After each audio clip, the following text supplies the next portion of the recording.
कुम्हार का जादू।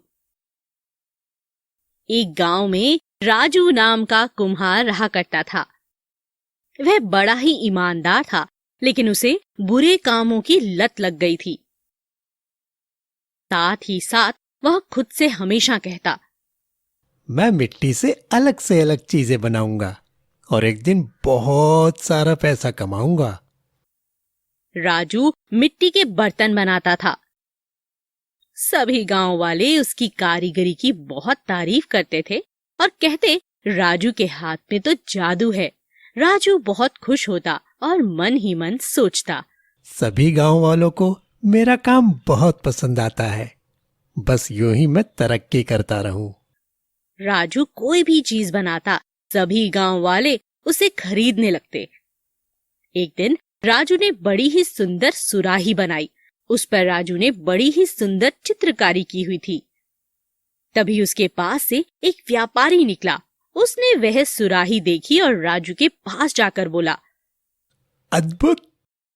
कितने सुंदर सुराही है! ये तुमने कैसे बनाई? तुम्हारे हाथों में तो सच में जादू है। धन्यवाद दोस्त, ये तो मेरा काम है। ये सुराही तुम मुझे दे दो।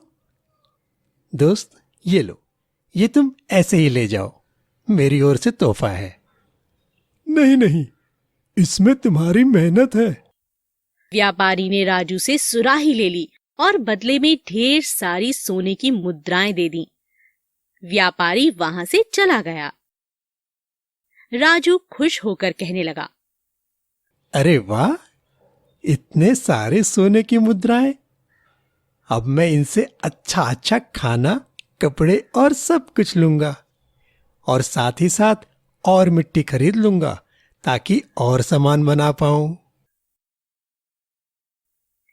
एक दिन राजू कुछ काम कर रहा था। जैसे ही वह उठा, जोर से एक घड़े से जा टकराया। ये क्या हो गया? ओहो, अब मैं क्या करूं? मेरे सर पे तो चोट लग गई। क्या करूं मैं अब? बहुत दर्द हो रहा है, बहुत दर्द हो रहा है। उसके सर पर गहरा घाव हो गया था।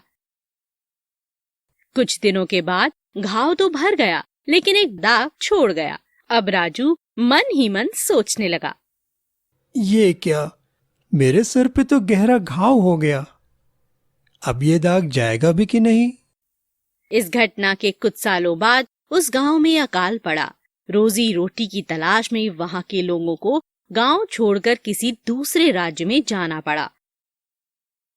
कुम्हार भी अन्य लोगों की तरह अपना गांव छोड़कर दूसरे राज्य की तरफ चल पड़ा। कहाँ जाऊं? हाँ, एक बार राजा के महल जाकर देखता हूं। क्या पता मुझे वहां कोई काम मिल जाए।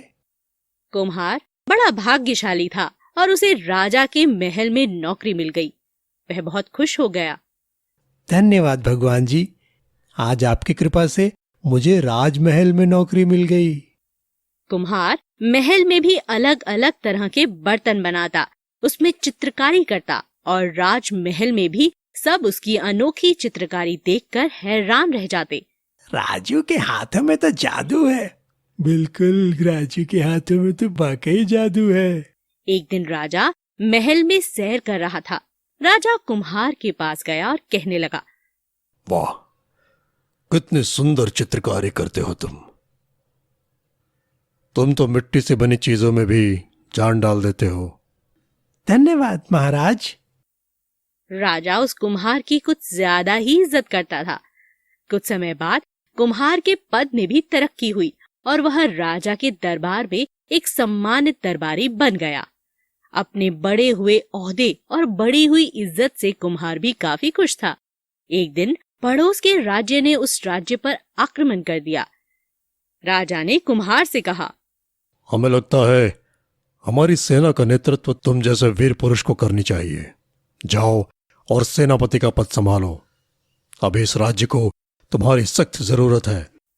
ऐसा सुनकर कुम्हार ने बताया, महाराज, मैं तो एक मामूली सा कुम्हार हूं, मुझे लड़ना नहीं आता। तो तुम्हारे सर पे ये निशान कैसा? जैसे किसी लड़ाई के हो। महाराज, ये तो मिट्टी का घड़ा बनाने के बाद मैं उस पर गिर गया था, तो ये निशान पड़ गया। राजा को अपनी भूल पर शर्मिंदा होना पड़ा। किसी के पहनावे को देखकर उसके व्यक्तित्व का अंदाजा नहीं लगाया जा सकता।